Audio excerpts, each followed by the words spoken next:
Have you ever heard of a staph infection? Hi. So it's Halloween. I love Halloween. It's one of my favorite holidays, and this October's been especially fun because my like capstone reading project of the spooky season was this absolute mammoth of a book. She took me almost all month to read, and I loved every second of it. I have a lot of feelings about it, and I'm about to tell you every single thought that I had. Not all of the thoughts that I've ever had on it, because that would be a 3-hour-long video and no one would stick around to watch the whole thing. But if you guys want, I am heavily thinking about publishing a literary critique novel about it and how it's a queer bildungsroman. I said that with a French accent, but it's just a bildungsroman. And I'm really excited about it on a literary level because it's just like well crafted. So if you guys are interested in me like publishing something like that, let me know down below, because I'm really thinking about doing it. Like, it was just so much content. There's so much like allegory and symbolism in here that I could just dig through. Just amazing. Love it. Love it. So let's get started.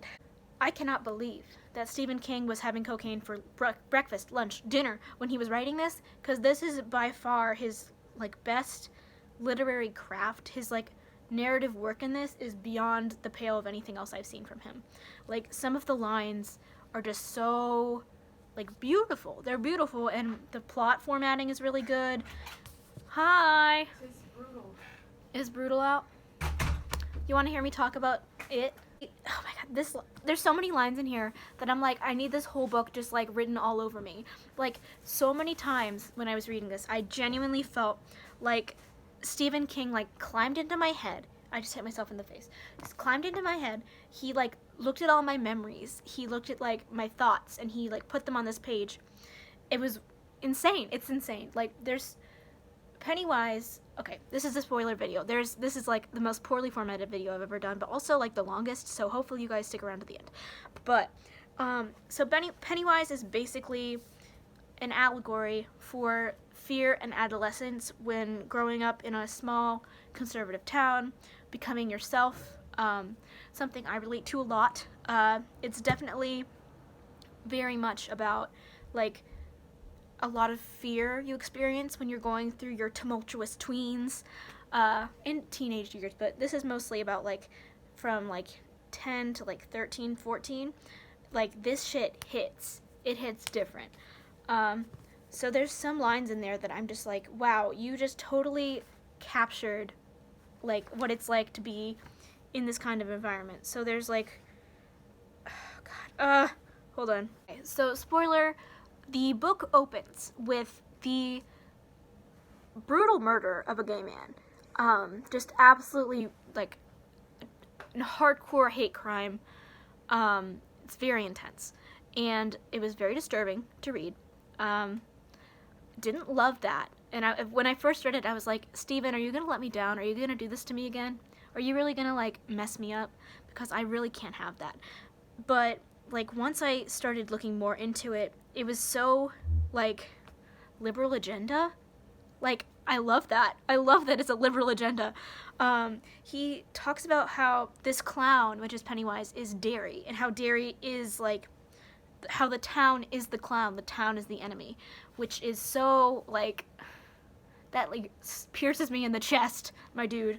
Also, okay, just to go back to the narrative craft, there's this one line that I have not shut up about since I read it. I bet Crystal even knows what it's gonna be, because I have not shut up about it since, like, literally the moment I read it, I like sprung up and I was like, look at this shit! Look at this shit! Oh my god, okay. First, this isn't the line, but my god, I'm being digested by my own past. Isn't that just like, god, like, just beautiful. Genuinely beautiful. It's when Richie's packing to, yeah, Crystal knew who I was talking about. Richie, Crystal has done nothing but listen to me like jabber on about this shit for the last 2 weeks. I knew it was gonna be that line. Yeah, I fucking knew it. The line is so good. Okay, so Richie's packing to go back to Derry, and he's packing, and then the last line of this chapter area is, he didn't realize until later that he'd only packed children's clothing.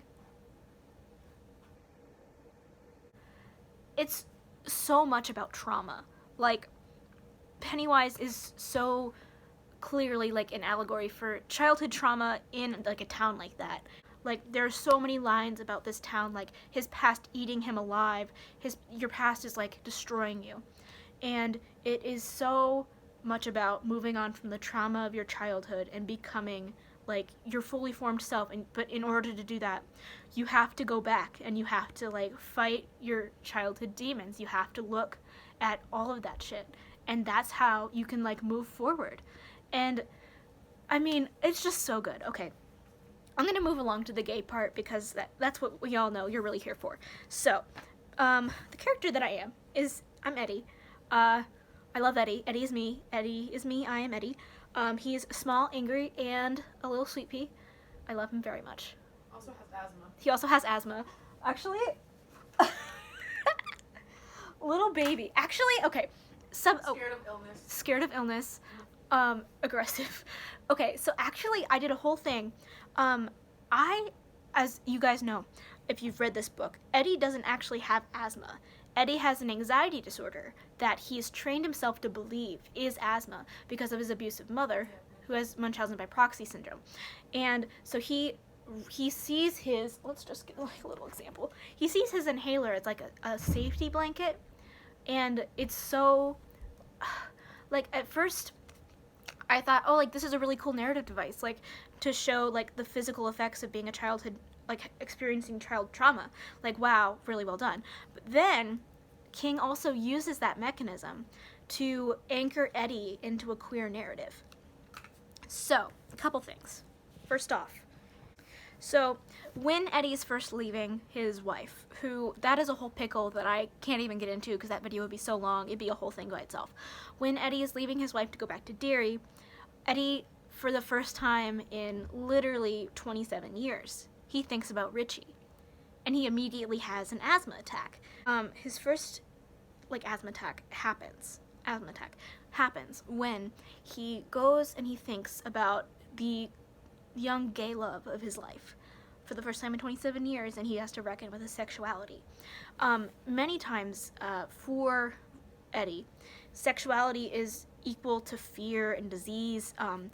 The way that Pennywise manifests himself for Eddie is as a leper, which he personally, Eddie equates in his little 12-year-old mind as someone with HIV and AIDS. And consistently, every time that he sees the leper asks him for a blowjob. And every time, he just very much sees the idea of disease is intimately connected to himself and like sexuality and his queerness. There's several lines where Eddie describes things as like rotting him from the inside out, and like that just like hits, you know, like it just hits.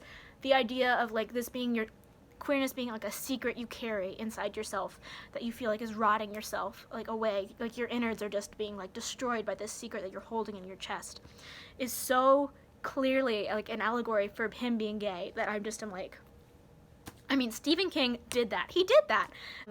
Richie and Eddie have this really beautiful relationship that is very, very indicative of what it is like to be young and to be in love with your best friend, but to also be afraid of telling them that. To be in love with your best friend of the same sex and be afraid that if you say something about it, it will ruin that friendship. And they walk that line until Eddie dies. By the way, Eddie fucking dies. I am so upset. I don't know why that had to happen. From a narrative point of view, this was going to be so well organized, but now it's just a rant. What? Isn't it like juxtaposing the beginning scene? Yes, that's exactly what it's supposed to do. And that's because Bill and Eddie have this relationship where Bill needs a little brother because Georgie's dead, and he feels responsible for that. And Eddie needs a father figure because Eddie's never had a father figure. So they take over those roles for each other, and that's why Bill is so protective of Eddie. But in my opinion, for Eddie to die at the end is juxtaposed with Georgie dying, and that means that there's been no growth in the storyline. That if anyone died at the end, which I personally believe didn't need to happen, I think that as great as this book is, there's also some narrative stuff in here where I'm like, little lazy, that's fine. For the narrative to have fully progressed in the way that I think it should have, Bill should have been the one to die at the end, because he's the one who lived the whole trauma of losing his brother and feeling responsible for it. He's the one who, in the end, is the brave one who takes on Pennywise face to face. For that to come full circle, it should have been Bill to die, like, defending his brother. But for Eddie to die is, honestly, I think a little reductive of the plotline because of how, like, strong and brave they all are. And then even though Pennywise dies and, like, they win, but, like, at what cost? They lose Stan, which, by the way, upset about that. Would have loved to see Stan come back as an adult. Would love to see it. We lose Eddie. And for them to have to go back and fight this giant fear, to lose so much in doing it, and then have Eddie still die, is, like, unnecessary. I just don't think that it was needed, you know? And that might be significantly equated to my own personal connection to Eddie, and, like, God, reading his death scene was just exhausting. It was just emotionally exhausting for me. When I finished that book, I swear to God, I felt like I had died too. I was like, I'm dead. I'm come back from the grave, but I just don't feel like I'm all there. And it took me like 10 or 15 minutes to just, like, resituate myself in reality, because that book, like, it from page 1 to the very end, and it's a fucking long book. It is more than 1,000 pages, and from page 1, I was so sucked into the narrative. Like, for a book to be this intensive and long and, like, winding, and for me to be connected the whole way is such an incredible feat. Like, I just really think Stephen King did a miraculous job with it. So now we're just gonna hit the last bit, which is Richie and Eddie's relationship. So, I don't know if y'all have seen the movie. The movie definitely reads this. Bill Hader, like, apparently personally went to the director, and he's like, this queerness needs to be very clear-cut. And first of all, Bill Hader, my hero. Second of all, like, also thank you, Bill Hader. Like, God, it's so refreshing to see clear-cut canon in the narrative, not, like, queer-baity, like, true queer relationships in a movie or a book.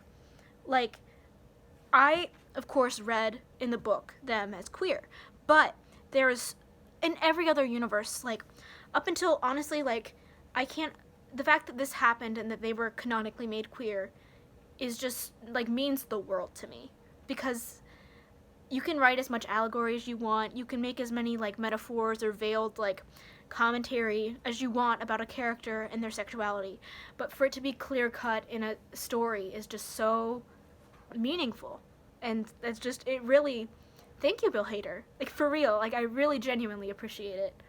So especially for someone who is so, like, spends their life so entrenched in narrative and story, to not see yourself represented at all, and to not see yourself there in the normal sphere, it's damaging after a while. Like, it really is. And for Bill Hader to go out on a limb like that and say, if we're gonna do this, it has to be clear cut, is, first of all, very brave of him to do, because a lot of Hollywood is not a fan of that. Second of all, it's horror, which is not, Stephen King is very liberal, but a lot of the horror industry is not. Okay, I've been filming for 25 minutes. I should stop. So, that was my extremely long review of It by Stephen King. If you haven't read it, I highly recommend it. Also, I recommend that you go in with a attitude that it's gonna just mess you up. She's gonna mess you up, and she's gonna leave you, like, irreparable. There are trigger warnings for just about everything you can think of. But I still recommend it from the bottom of my heart, because this is my new favorite book, and probably will be for a long time. So, like, comment, subscribe, and I will see you guys next week. Bye!